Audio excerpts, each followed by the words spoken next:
Could be just because I'm completely underprepared for this. Meh. But I do that all the time.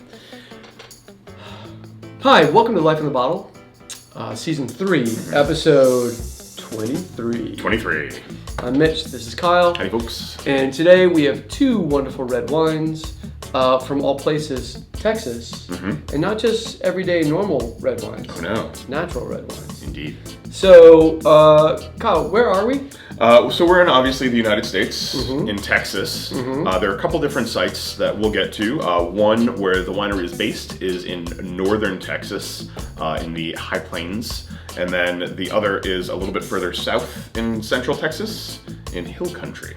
You think this song, but we're gonna let it go. Yes. So tell us a little bit, like, who started this winery? So, what's this all about? Regan and Carrie Meador started their winery on the North Fork of Long Island, not Texas. Not Texas at all. In 2012. They made some great wine, they had some great fun, and they grew. They wanted to expand. They weren't able to do that in Long Island due to zoning laws and some other challenges that came up. So they found 62 acres in northern Texas and put their name on it, and they planted some vines. First, how the heck did we get these wines? You make friends. We do make friends. Sometimes people ask me, like, what makes our store different, right? I think one of the things is, we're always looking to have fun, right? Because wine to me is fun, beer is fun, spirits are fun.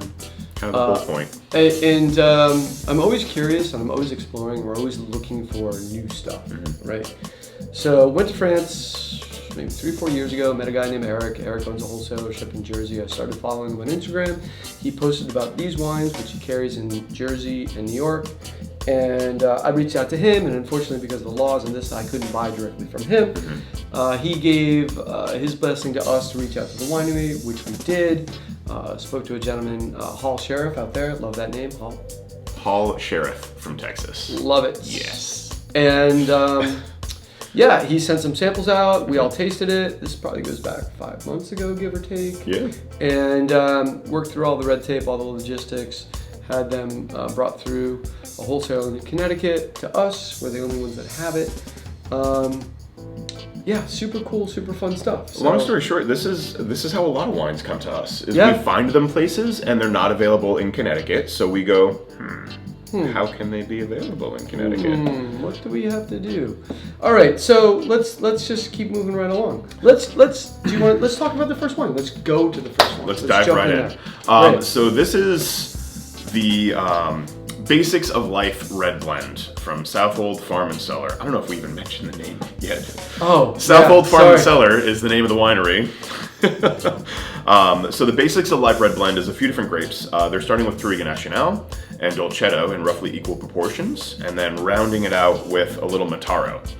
So, not grapes that you normally associate with Texas, but I honestly can't say I associate any grapes with Texas. I'm learning here as we go. So, I expected hearing Touriga Nacional to be super dense and rich and tannic and heavy. This is straight up fun. Oh, I know who this reminds me of. Frank's Wines. Cornelison. Yeah, that's what it's bringing me to Cornell. I don't know why. It is. That's a pretty big compliment. Yeah, it is. I don't think you're wrong, for sure. Yeah. So the fruit is pure and fresh and bright. And the mouthfeel light, lifted. It is not clear. It has a little cloud to it. It's supposed to. It's unfined, unfiltered. Right. They want everything in this wine to kind of speak to it. They don't mess around. They harvest the grapes. It's fermented with natural yeasts that occur from the vineyard and on the skins of the grapes. They are fermenting in a few different kinds of neutral oak barrel and some concrete. And after that, they blend everything together and they get this gorgeous wine that we chilled a little bit. I would drink this like straight up cold. You could do that. I think right out of the cooler, this would be an absolute blast. Alcohol is 13.2, which is a nice little, it's got some body to it, but it's not like overwhelming. Right. It's a good spot. And there's tannin there. It's got a little chew in the finish, but it's not super chewy like you might think from those grapes. What are we pairing with it? I know what I'm pairing with it. So they said their favorite pairing with that is Texas brisket and roasted corn. Okay. And I couldn't shake a stick at that. I feel like this is the everyday kind of wine, especially with a little chill. You can pair with just about anything. Again, I've said this before, nothing. just a nice summer afternoon on the deck with friends. I think anything off the grill, appetizers, charcuterie, pretty much whatever you can throw at it. This is a jack of all trades kind of wine, especially with a little chill. This is one of those wines, for me at least, that is so intriguing that it's every bit a star, as much a star as anything that's going to be on my plate. Fair. I keep wanting to go back to it and just see what it's doing. What is it? It's intriguing. It's great. It makes you think. I love wines that make you think. 100%. 100%. Because that just adds to the fun for people who are into wine. Yeah. So, wine number 2. And if you're not into wine, it's just crushable. Yeah, it's just super easy to drink.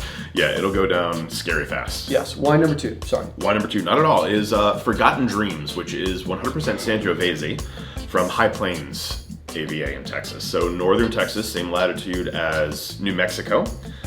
They got some altitude as well, 3,000 to 4,000 feet above sea level. So that kind of knocks the edge off that Texas heat that you would get at a little bit lower altitude. This is single vineyard, sandy loam. They're fermenting in stainless steel. They're doing a great bit of skin contact, but it's not heavy and chewy. After that, they're aging in a little bit of neutral oak of various sizes. Unfined, unfiltered, indigenous yeast, All natural the wine. natural stuff, yeah. No added stuff. Of the two, this is definitely maybe the more serious of the two. A little bit more buttoned up, but still fun. I found the nose a little bit more traditional in Sangiovese, which is great. I hear Sangiovese and I think of that like sun-dried tomato / tomato plant, tomato leaf thing. And that's the first thing that comes out of the glass at me. And it goes, hey, I'm Sangiovese. I get some like sort of dark cherry in there too, which is nice. For sure, a little cranberry. It's also bright, but like we said, it's just a little bit more, I hate the word, it's not more polished. That's not it. It's a little more buttoned up. Yeah. What are you pairing with this guy? I'm thinking portobello mushroom on the grill, maybe a little balsamic on top of that type of thing. Balsamic with that, I could definitely see working. I could do like a pork tenderloin on the grill too. Okay. If I eat pork anymore. I think that would work beautifully. Yeah, I think that's good too. I feel like I hear Sangiovese and I can't help but think of pizza. And this would totally work with that, especially instead of using a sauce, if you're using like crushed, fresh, juicy, ripe summer tomatoes and some great, soft, fresh mozzarella, some herbs. I think that'd be killer. I think some grilled lamb chops with some awesome olive oil and some rosemary. And that would be bananas as well. You know, there's a thing now. Everyone wants like fit wine, healthy wine. Yeah. I got an idea for you. How about wine that doesn't have anything added to it? Yeah. That's pretty healthy. Yep. Right? Grapes, crush, yeast. Fermented dry, there's no sugar left. Nope. So, I can't wait to see what these guys do. No, it's super exciting. Let's see, to the future. Cheers. Cheers.